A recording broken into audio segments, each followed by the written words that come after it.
এইটা দেখেছেন যার সাথে আমি টানাটানি করেছি মানে মারামারি করেছি আর কি, এটা হচ্ছে আমার ললিতা বান্ধবীর বাসা। এতই সুন্দর বাসা, মানে খুবই ভিআইপি বাসা থাকে আমার ললিতা বান্ধবী। আর যত সব গরিব ফকিন্নি সব আমি, আর আর আমার যত বন্ধু বান্ধব আছে বেবাক বড় লোকস, মানে আমরা সবাই মিলে এখন যাচ্ছি ইবনে সিনাতে। ইবনে সিনাত আমার সবচাইতে প্রিয় ভাবি আসছে আজকে। যদিও ভাবি একটু অসুস্থ, সবার কাছে দোয়া চাই আল্লাহ তাআলা যেন ভাবিকে সুস্থতা দান করে।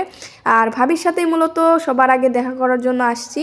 আর আমি আমার টিম মেম্বার মানে আমার বান্ধবী ললিতা সহ আসছি ইবনে সিনাতে শুধুমাত্র ভাবির সাথে দেখা করার জন্য। ভাবির জন্য অপেক্ষা করতেছি, ভাবি আমার ফোন রিসিভ করতেছে না। ভাবি কোন ফ্লোরে আছে সেটা না জেনে তো যেতে পারবো না, তার জন্যই শুধুমাত্র অপেক্ষা করতেছি। পরে ভাবি যখন ফোন রিসিভ করলো সবাই মিলে এখন চলে যাচ্ছি ভাবির সাথে দেখা করতে। আর ভাবির তো ভিডিও নেওয়া যাবে না, তাহলে আমাকে জুতা পিটা করবে, সেই জন্যে ভাবির ভিডিও নেওয়া যায়নি। সবাই আমার ভাবির জন্যে দোয়া করবেন।